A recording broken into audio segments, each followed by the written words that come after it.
Yeah, the Wednesday edition, the football edition of Mr. Irrelevant here in the month of September. We made it, baby. September 4th, 2024. It is Mr. Irrelevant, presented by Door County Distillery, and also brought to you by, as of today, Underdog Fantasy. We'll tell you more about them coming up in a bit, but good to have our new partner, our new friend, the way we will be making selections this football season. Underdog Fantasy on board. Use promo code GOODKARMA as a new user sign up to get up to $1,000 match. Like I said, we'll tell you a little bit more about Underdog Fantasy. Everything we got cooking with them this football season coming up in a little bit. But we have made it. 2 days away from the start of the Green Bay Packers season in Sao Paulo, Brazil. The guys are in the sky as we speak, heading to Brazil. I believe now according to Tyler Herrick on Twitter, who's a big Packers fan, he works in airlines for a living.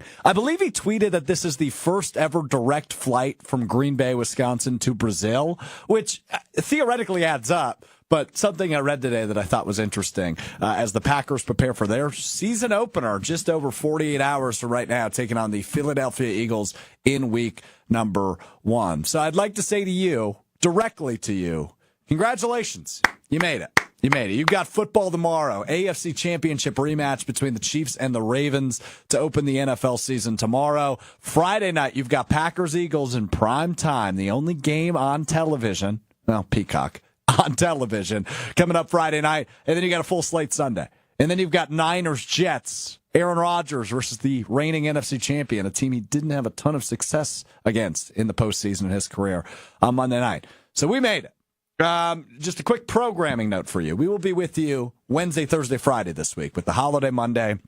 We're backloading the week as we lead you up to kickoff on Friday night. So Wednesday, Thursday, Friday this week for Mr. Irrelevant. You'll find it at varied times, but you'll always find it at 12:30 each of those days in the podcast feed, Apple Podcasts, Spotify, and Wisconsin On Demand, wherever you get your podcast. And we'll stream it on YouTube, too, the next 3 days, beginning at 12:30. We're with you early on the ESPN Madison YouTube page Friday, beginning at 8 a.m., leading you into Wilde and Tauschen all-day coverage, leading you up to kickoff on the ESPN Madison YouTube page, and we're with you at a normal time on Friday, 12:30 on ESPN Milwaukee.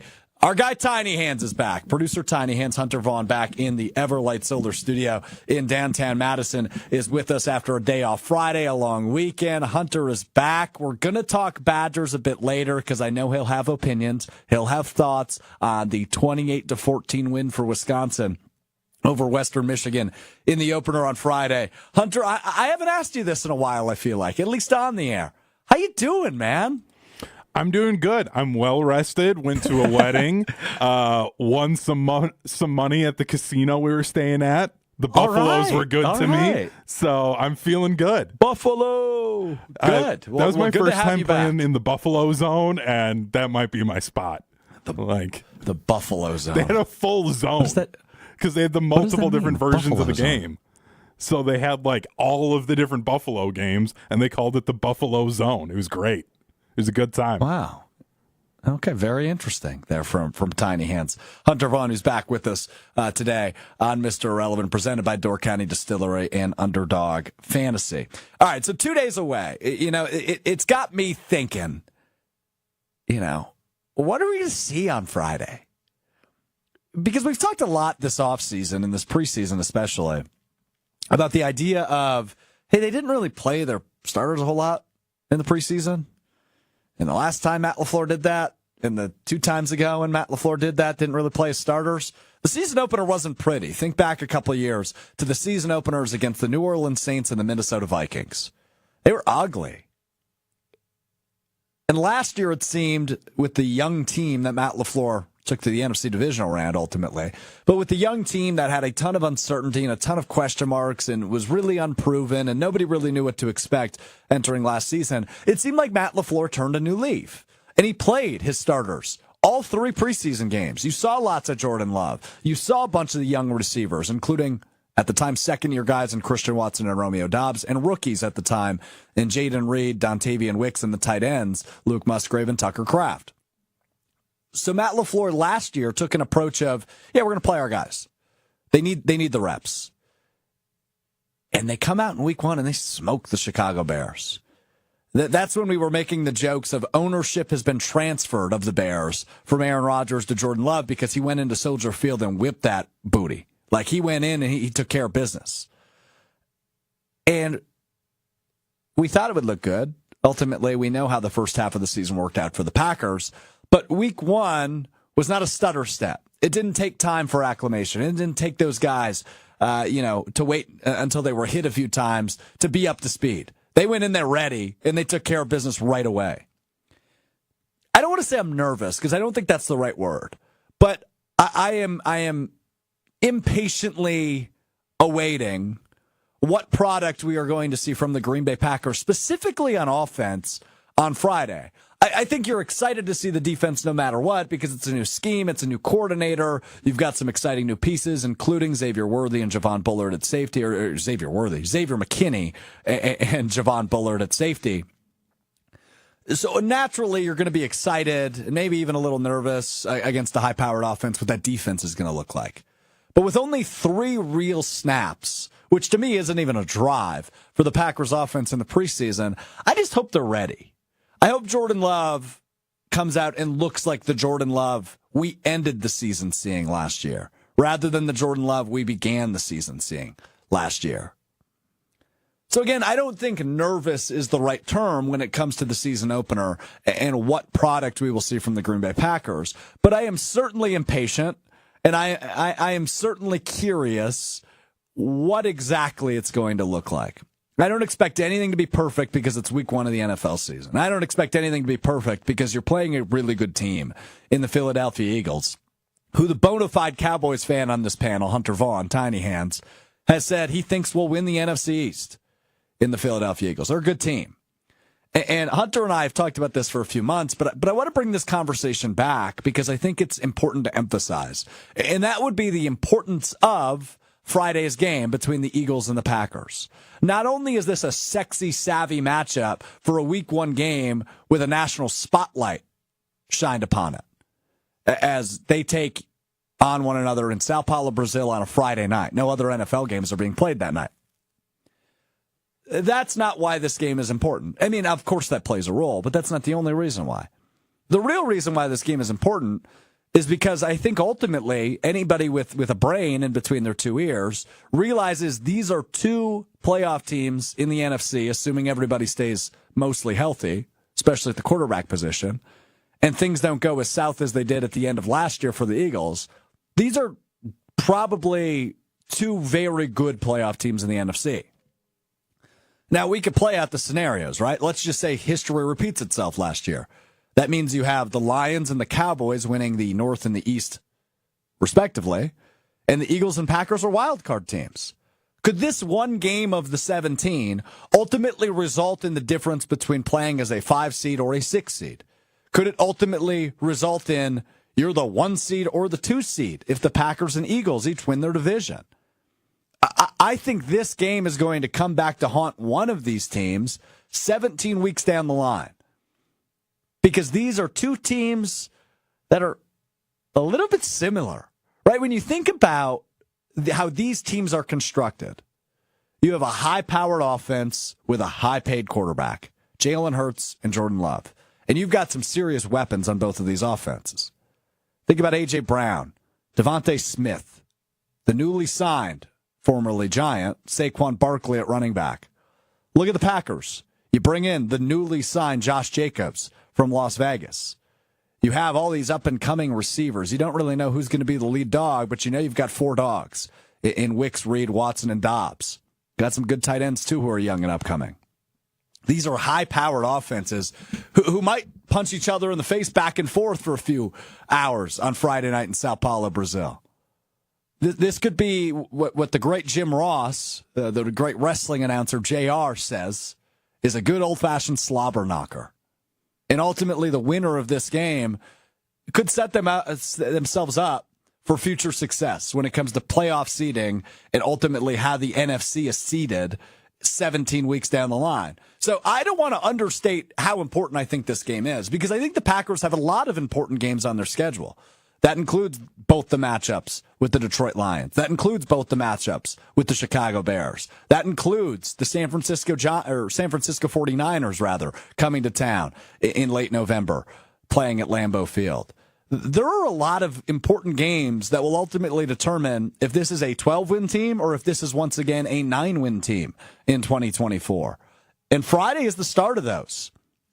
I don't view this like I view week 2, when the Packers play host to the Indianapolis Colts. Even if the Packers were to drop that game to the Colts, I think that's pretty inconsequential outside of their final record.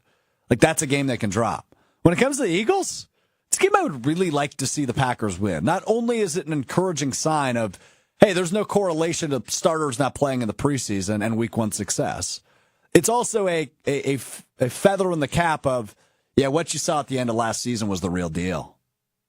We are the real deal. We've heard all the national praise we've received for the last 6 months. And that's warranted because we've arrived. The Green Bay Packers ideally want to walk out of Brazil Friday night or Saturday morning saying, hey, we told you this was the truth. We told you we are that team. That is the ideal situation for the Green Bay Packers come later this week. CL on the YouTube stream on ESPN Madison says, Philly didn't start their starters either during the preseason, so it's even Steven.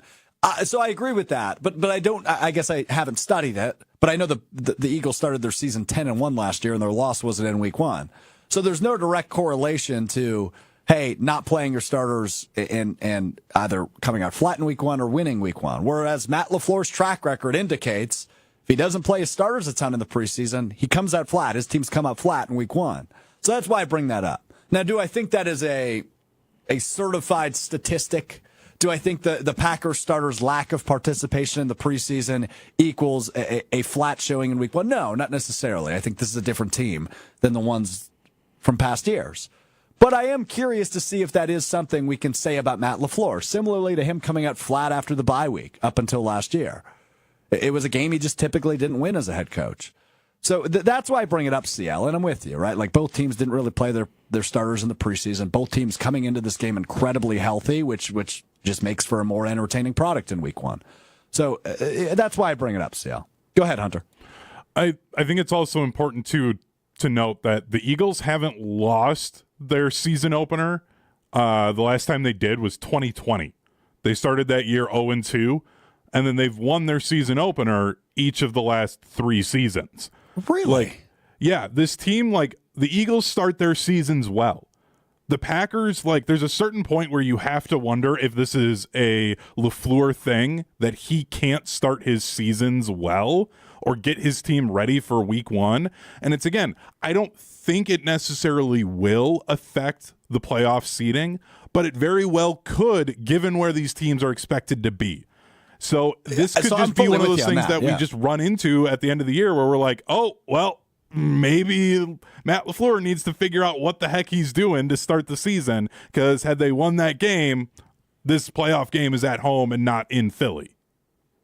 Right. No, I'm with you on that, man. It's an important game.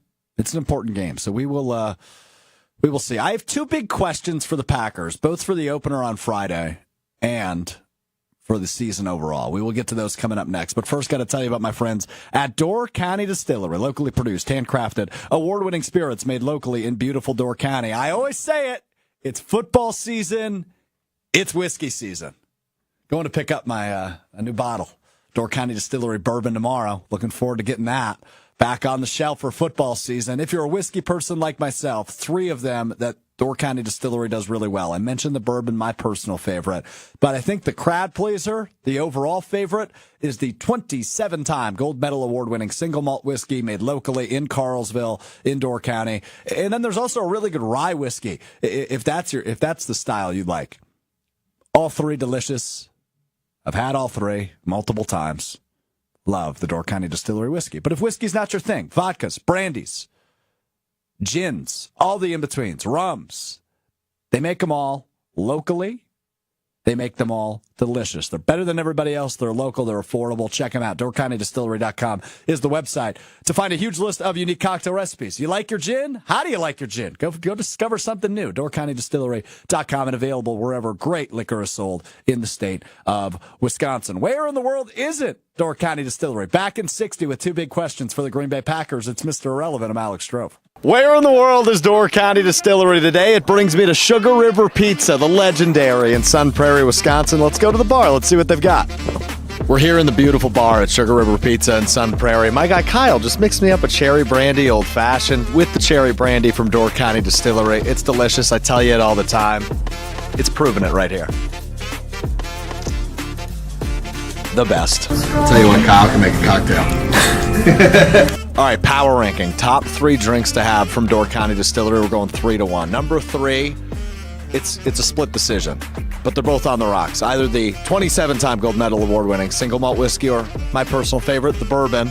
Right on the rocks. Nice Sunday night, end the weekend. I love it. That's number 3. Number 2, the Cherry Cosmo with that green bottle of gin. That thing tastes like summer. It's unbelievable. It's delicious. You got to try it. Check out the recipe. DoorCountyDistillery.com. Number 1, it's in my left hand right now with the cherry brandy made with local Door County cherries. The cherry brandy old fashioned. That's my list, but there's no wrong answers. You got to find out for yourself. DoorCountyDistillery.com. Let me know what you think in the comments below. DoorCountyDistillery.com. New month. New commercial. Love to see that out at Sugar River Pizza in Sun Prairie. The mac and cheese pizza over there, paired with an old fashioned from Door County Distillery. Can't go wrong. Can't go wrong. All right. Packers season is 2 days away. 2 days away. Which leads me to asking my 2 biggest questions for the Green Bay Packers in 2024. Question 1. The saying is defense wins championships. So who on this Green Bay Packers defense is going to step up? When you think back to the last time the Packers won a championship, it was the 2010 season, 2011 postseason. Think about the members of that defense that had great moments in that postseason run and really the regular season run as well. Charles Woodson was coming off his Defensive Player of the Year the year prior. He was awesome that year up until the collarbone injury in the Super Bowl. Clay Matthews was coming into his own in year number 2 in Green Bay. B.J. Raji had moments at nose tackle. Tremont Williams in the postseason came out of nowhere and made play after play after play. So the big question is, who do we see step up for that defense? Is it finally the year of double-digit sacks for Rashawn Gary? Is it a rebirthing year for Jair Alexander after an injury-riddled and drama-riddled season in 2023 under defensive coordinator Joe Barry? Does Jair Alexander, the highest-paid cornerback in football, get back to playing like the highest-paid cornerback in football? Kenny Clark's coming off a fresh new contract. Can he make some noise in the middle like he's done year after year after year for this defense? You cut a nice check to Xavier McKinney. Can he finally be the safety you've been searching for since Nick Collins from that Super Bowl team 15 years ago? How about Quay Walker? You know the athleticism is there. You know the football IQ is there. Is this finally the year the man in the middle finally puts it all together and makes it look like a smooth product as the green dot wearer for the Green Bay Packers defense? Who steps up for the Packers defense to bring them to championship levels? Because make no mistake about it, what you saw the second half of last Green Bay Packers football season was a true championship contender. No excuses this year. The target's back on their back. This is a team gunning for a Lombardi trophy. And if they fall short of that, at least in the building, that would be viewed as a disappointment. This is a team that was a quarter away from going to the NFC Championship game and playing a team on the road who they beat on the road bad just a couple weeks prior in the Detroit Lions. This team's in it. They're at the top of the NFC. But they need their defense to play like they're also at the top of the NFC in year 1 under new defensive coordinator Jeff Hafley. So question 1 for me is who steps up on D. Question 2, it's as simple as this. Is the Packers offense ready to graduate to elite status? We saw some amazing flashes a year ago from this Packers offense. When the Packers hired Matt LaFleur back in 2019, everybody said, this guy's an offensive genius. He comes from the McVay and Shanahan tree. He's gonna chalk things up on offense that you've never seen in Green Bay before. What happened? A few years later, Aaron Rodgers wins his third and fourth MVPs in back-to-back seasons.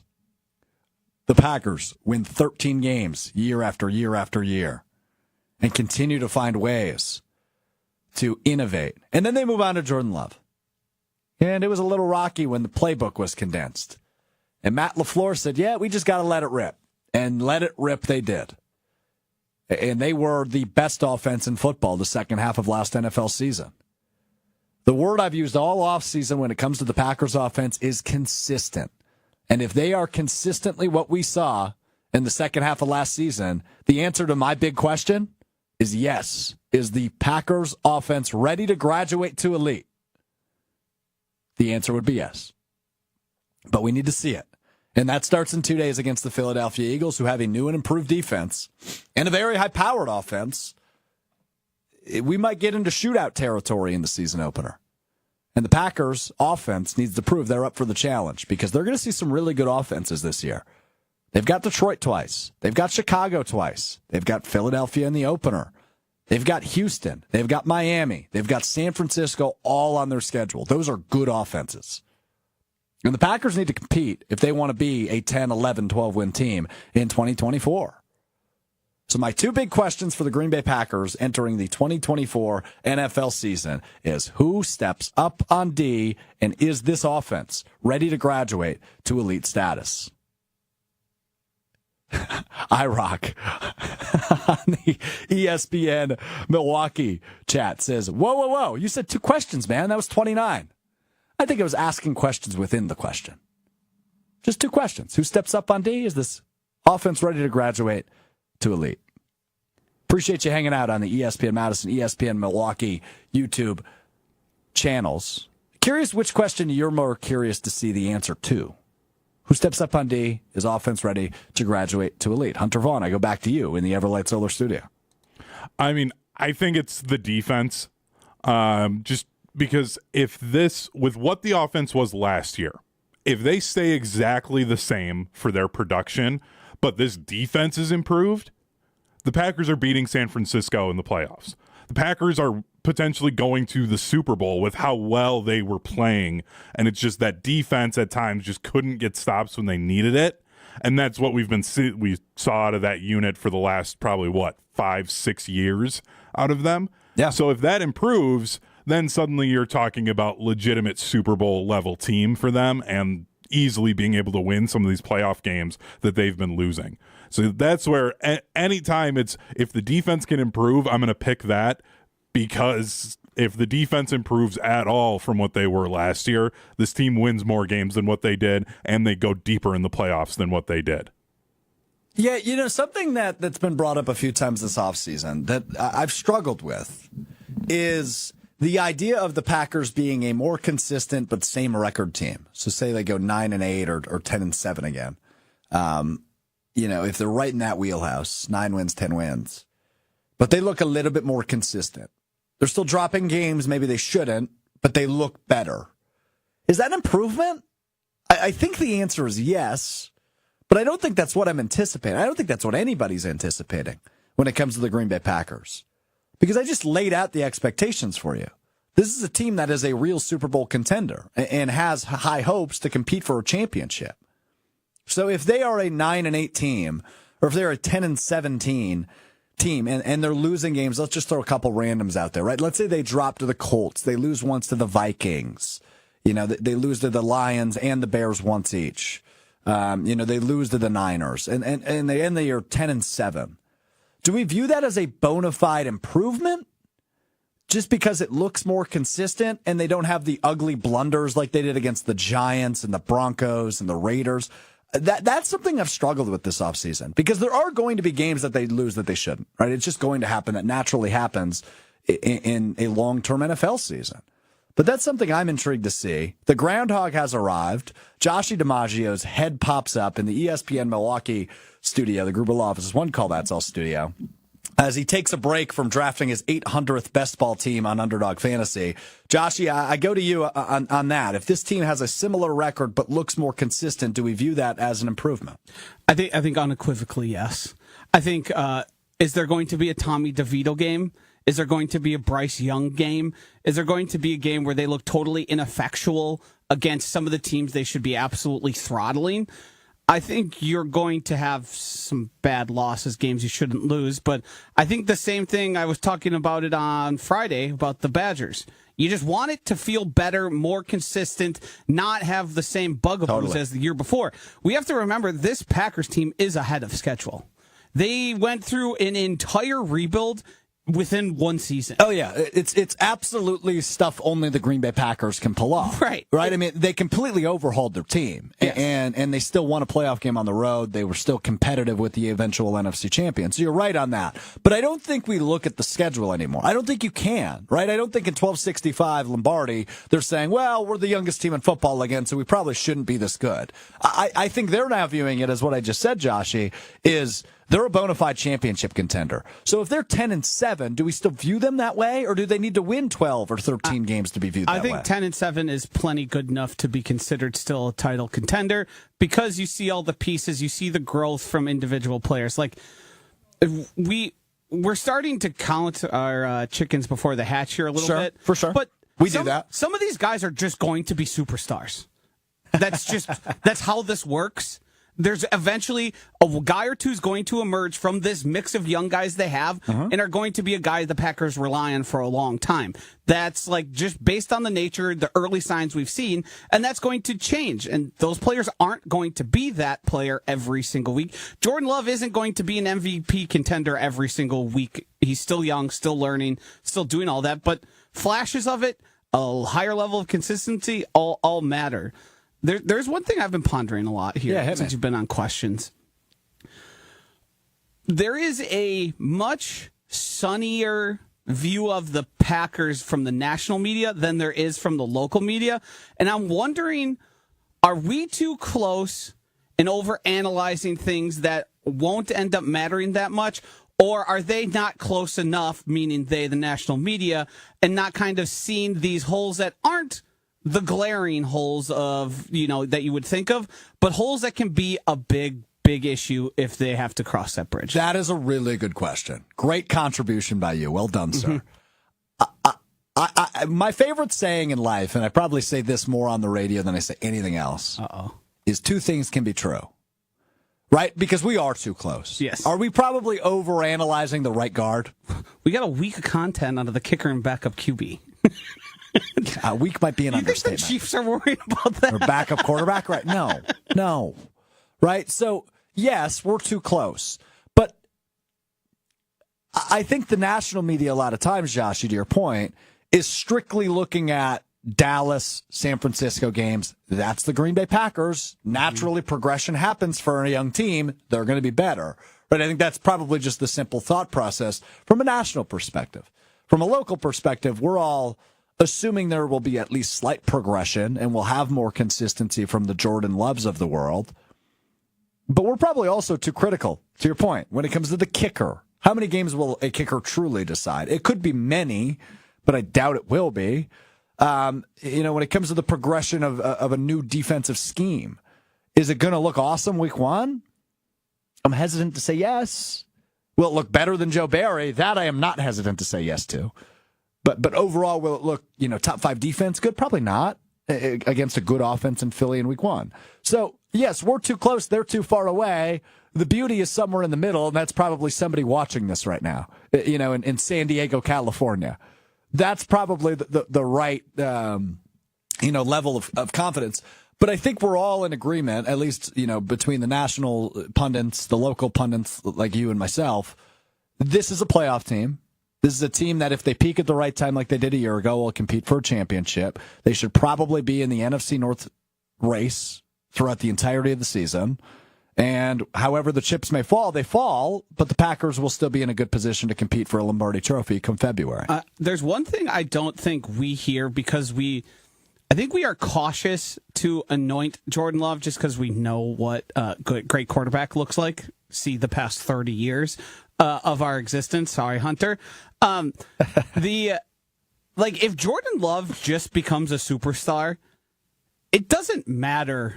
A whole lot else doesn't matter, as we've seen with Patrick Mahomes, Tom Brady, things like that. Like, if he takes that next step, we're back right where we were with Aaron Rodgers. You got a chance because of the guy under center. Yeah, you got a chance to have a chance. And I don't think we've kind of like factored that in. We've got really close. Who's going to emerge? Who's going to be the backup offensive lineman? And it's like, if one guy fully develops, all of that stuff is background noise and will be nice. It would be great if Christian Watson plays 16 games, has 1,200 yards and 12 touchdowns. That would all be wonderful, but we're not going to be caring about Andre Dillard, does he have to play, when you have Jordan Love potentially getting into that top tier of quarterback. Yeah, so let's talk about Jordan Love here in a second, but I do want to point out IROC on the ESPN Milwaukee YouTube chat. I'm not saying IROC, that's the name of the user. I just described him perfectly. South Bay, which is a neighborhood in Los Angeles, that's where IROC's tuning in from, gets his Packers info. Probably a little too close sometimes, probably a little far away sometimes. IROC is the perfect fan. Shout out IROC. IROC, how many games are the Packers winning? That's the answer we need because it's going to be the correct prediction. Let's talk Jordan Love, though, Joshy, because I think that's a good point by you. And Hunter, I want to get your thoughts on this as well. Because the Jordan Love, I don't want to call it the experiment because he's now the long-term solution at quarterback for the Green Bay Packers. But the Jordan Love experiment a year ago was the rockiest roller coaster ride we've ridden in a long time as Packers fans. You're so used to unbelievably consistent and thrilling play from the quarterback position. You go from Favre to Rodgers. You have 7 MVPs amongst the two of them and 2 Super Bowl trophies and 3 Super Bowl appearances. And many, many, many NFC Championship game appearances between the two of those quarterbacks. Last year, you get Jordan Love. First half of the season, you're going, oh, boy.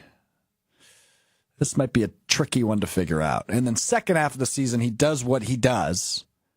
And you go, whoa, they've got a guy. They've got a man. They've got a franchise quarterback. And they sign him this offseason, make him the highest paid annually quarterback in the league. Does he get the excuses of being a young starter anymore?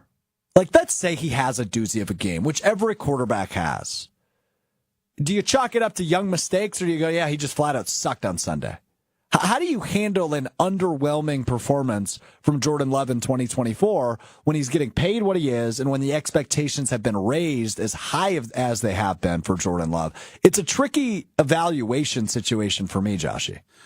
I think I'm willing to afford him another year of growth and getting better and making mistakes and having miscommunication with some of his young wide receivers. I don't think we can extend it any longer than this season. But, I mean, we saw it in the final game of the season in the playoffs. Jordan Love made a pass that he's known since he was in Pee Wee football is a bad idea. Yeah, no doubt. And he's not making that because he is incapable of making good decisions or made a bad read. The moment was too big for him in that specific moment, which when you look at it throughout the course of his career, that makes sense. The guy hadn't played competitive football in like 4 years to that point. So I think you have to afford him a little bit of it, but you also have to recognize that it's going to be a common refrain. You're paid $55 million, highest paid in the league. You got to be past those moments. And I think he's going to try and, that's going to be a factor in how he processes all of this as well. Because as soon as you get paid, people are less willing to afford you excuses. I think the rational amongst us can do that when we take a step back. I'm sure there'll be a moment where I'm cursing Jordan Love. And then in an hour, I'll be like, well, I mean, the guy's thrown 600 competitive passes in the past 6 years. So of course we're going to get too far in our heads. Yeah. Hunter, I go to you with the same question because it is a tricky situation. You went through it semi recently with a guy like Dak Prescott, where it's okay. How long do we afford him?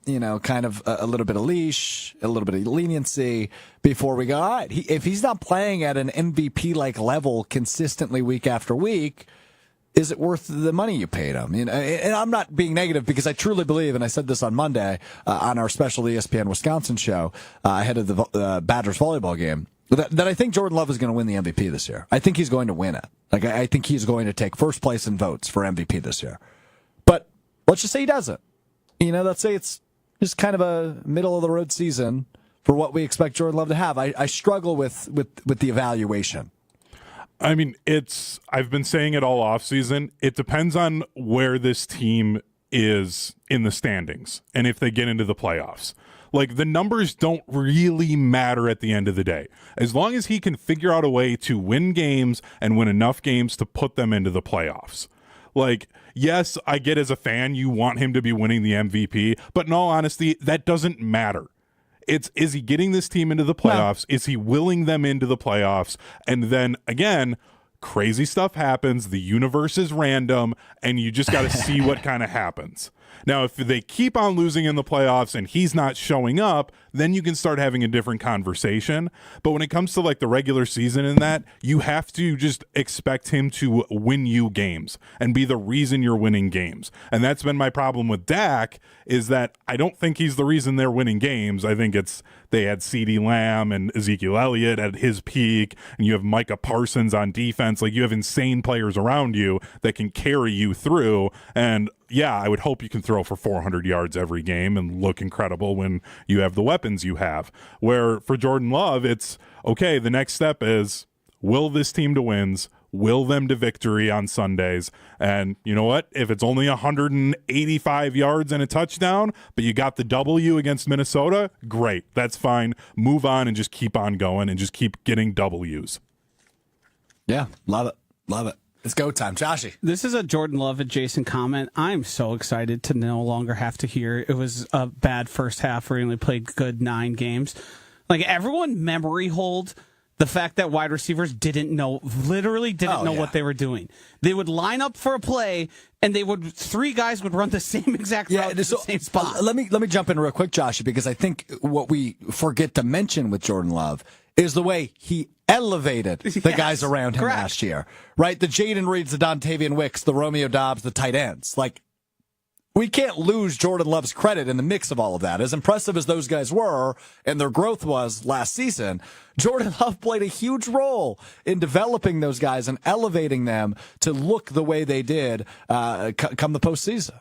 Yeah, there's just so many factors to what Jordan Love did in that second half. Like, it's no mystery that the O-line got healthy, started playing their best, and Jordan Love looked like the best quarterback in the league. Mm-hmm. It's no mystery that Jaden Reed, Romeo Dobbs, Dontavian Wicks, Bull Melton all looked like, for games at a time, like absolute superstars. Totally. Like, Jordan Love played a factor in that, and they also helped Jordan Love look better because they weren't running the same routes. They weren't going the wrong direction. Hey, we're gonna have more moments like that this year. Yes, there will be fewer and further between. I hope so. There is a little more. You guys have done this now. You've been through it. Yeah. I would imagine if that does happen, which I think it will still, you're gonna have to sit your butt on the bench for a little bit because we've got plenty of guys that can go out there and compete and play the wide receiver position really well. Look at the Bo Meltons of the world.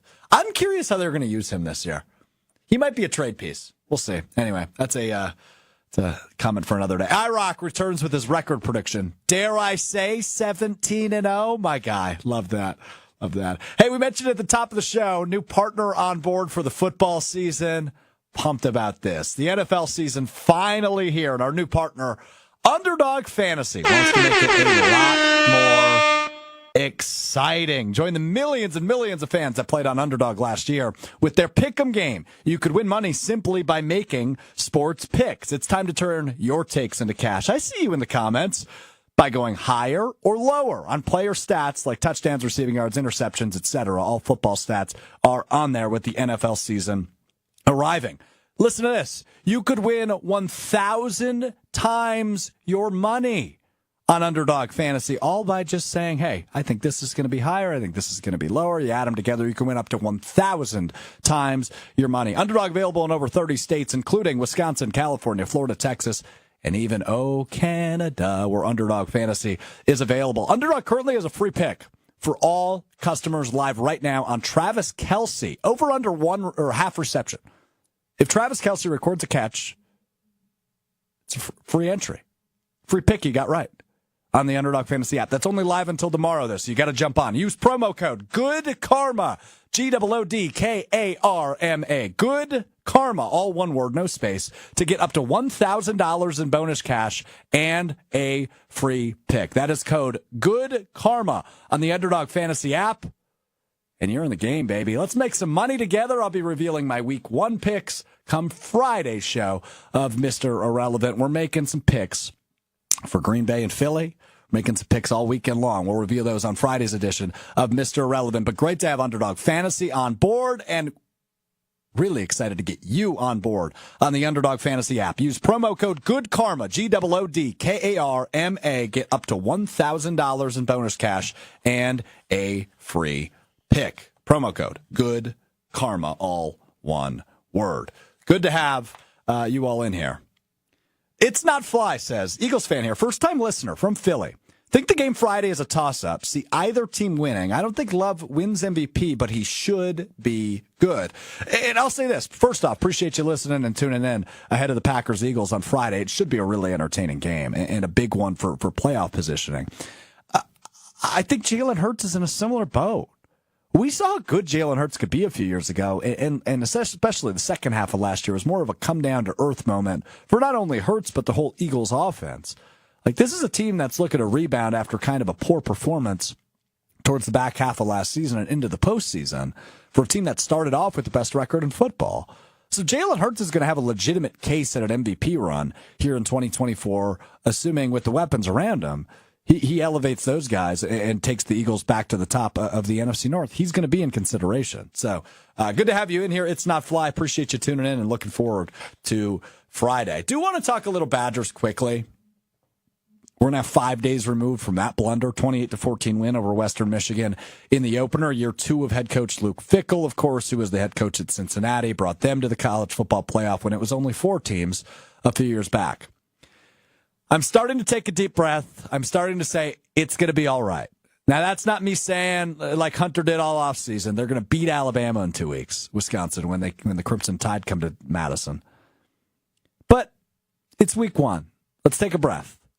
If things go south Saturday against South Dakota, who's a good FCS team, then hit the panic button. But I never had the expectations that this was a 10-win team. We gave our record prediction 2 weeks ago. I said they're probably 8-4, 7-5. It's going to take more than 2 years to turn what was kind of a disastrous team at the end of the Paul Chryst era into a true college football playoff contender in the 12-team playoff era. So, look, I'm not hitting the panic button yet because this is kind of what I expected. The Groundhog's back. He thought it was uglier than I did, clearly. You expected 14 points over Western Michigan? No, I expected I think I predicted a 20. I thought they would cover 24 points. I really wanted to pop up because I wanted to needle Tiny Hands here a little bit. Uh-oh.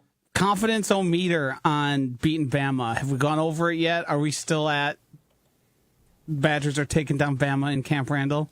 So you clearly did not listen or watch the Wisconsin volleyball game day show. Clearly he didn't. Just get to the answer. I didn't know I should be looking for nuggets on Alabama during that. I think you should watch the content that we have and be a good teammate and support your teammates when there's shows going on. Stuff. Okay. Hunter? I'm completely out on them beating Bama. That was pathetic. As long as Mike Tressel is the defensive coordinator of this team, there is no shot in hell that they can compete with an SEC team. It is guys so calling for jobs bad. after week 1. Week 1 calling for jobs. This defense is horrendous. That's what I got to treat myself with Monday. I mentioned the show earlier. We did a special show ahead of Wisconsin volleyball at Fiserv Forum from 2 to 3:30 on the radio side. Hunter was already calling for jobs after a week 1 victory. They didn't lose. Wow. They won. He's calling for jobs. I've seen the same thing. I saw it all last season. I've seen everything I need to from Mike Tressel as the defensive coordinator of the Wisconsin Badgers. And it's not Joshy, good. Write it down. Joshy, write it down. You score 2 touchdowns against Wisconsin's defense, you're done. Never come As back. a MAC school? Yeah. That's like 5 touchdowns from a Big Ten team. 2 touchdowns. They're a MAC it's over school, for Mike. Strouf. I love Mike, the MAC. I love the MAC more than Mike. anybody else. And it's pathetic. Well, what are you going to say about an FCS school? That you say, hey, Tress, you allow more than 7 points either of these halves, you're canned. I will give him 10 points against an FCS school. After what I expect out of there is no reason that an FCS school should get past the 50-yard line against the Badgers. Time out. No excuse. We need to acknowledge something. South Dakota would beat Western Michigan in a football game. No, I don't think so. Yeah, they would. No. They're a better football team. Number 5 in the FCS, they're a good team. I beg another question here. We're not mad at the offense. That's pathetic. How many pill slings did you have for TVD on 0. Friday? 0? Okay. Oh, he had the one to... He could kind of sling it. Yeah, he had one to Kekahuna there along the sideline. It's not always pretty, but he could sling it a little bit, Joshy. I mean, I saw enough TVD at Miami. Okay, that's fair. Sorry, Hunter, go ahead. We're not worried about Phil Longo offense, none of that. That's good to go. I'm frustrated with it, but I've seen growth out of that offense. I've at least seen the offense start to form, especially going in through that bowl game against LSU, and even the things that they were doing on Friday. I was like, okay, I see it. They've got to finish off drives, but me wanting them to finish off a drive with a touchdown is different than your front 7 getting gashed by a MAC school. Those are 2 very different ends of the spectrum, and it's not okay. Like, there's no reason that you should just be getting completely worked over by the O-line of Western Michigan. Like, what do you think is going to happen against USC? They're not going to have to throw the ball once. They'll just run it for 600 yards on this defense. It's going to be pathetic. We're going to see TVD out there for 2 drives because the offense of USC is going to be on the field the whole time. They're going to go to the triple option. They're just like, we don't have to put our defense out there. God, it's so bad. I'm glad football is back for one specific reason. I have always, we are coming up with a 1-year anniversary of Mr. Relevant next Wednesday. Hunter has been with me just about every show. I have constantly referred to him as a doomsday fan. That is your first example of 2024. Mm-hmm. We're so back. We are so back. Unbelievable.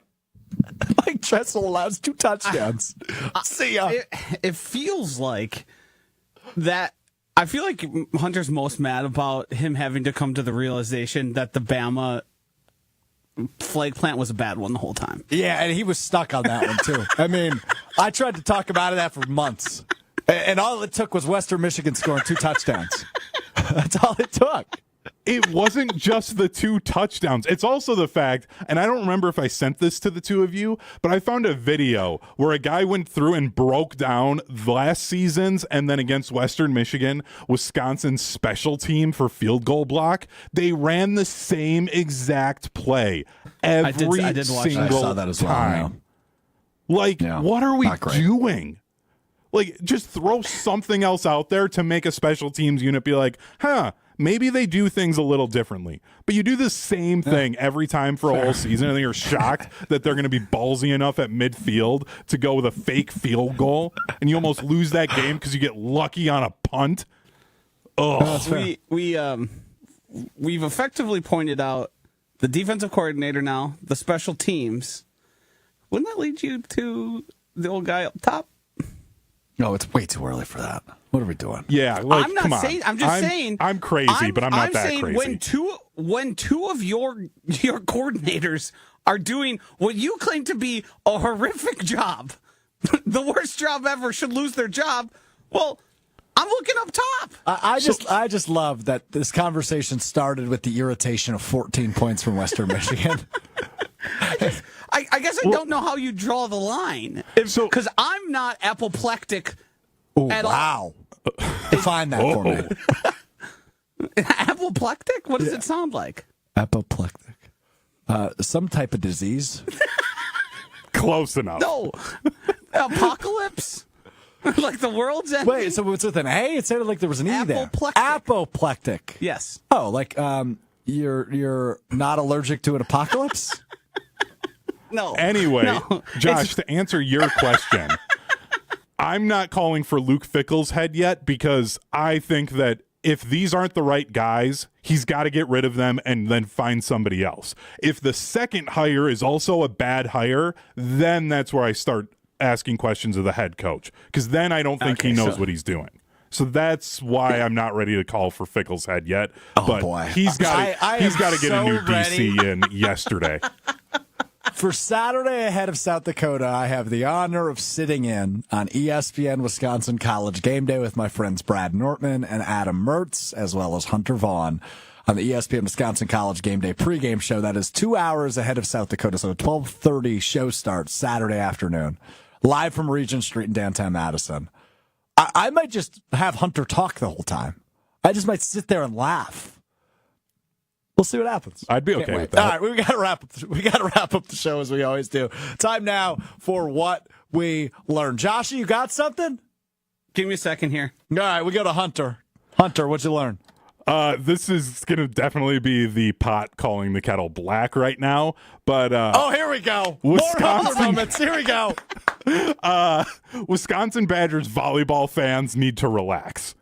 The team's 0-3 right now, and fans are acting like the sky is falling with how young this team is. I can't even say it with a straight face anymore. That really lost its oomph once I put you on the spot. Oh, my goodness. he said, oh, people are getting mad about an 0-3 team, but here I am, angry about a 1-0 team. I know. It's what I had, and I was like, you know what? Maybe I can make this work, and I couldn't do it. You know what? Scratch it all. We're not topping that. Big thanks to Joshy. Big thanks to Tiny Hands. Thanks to our friends at Door County Distillery, DoorCountyDistillery.com, and Underdog Fantasy. Use promo code GOODKARMA, GOODKARMA, on the Underdog Fantasy app. Pick along with me all football season. People are losing their minds. Oh, really? I hadn't heard that one before. We'll talk to you tomorrow beginning at 12:30. It's Mr. Relevant. I'm Alex Strouf. Peace.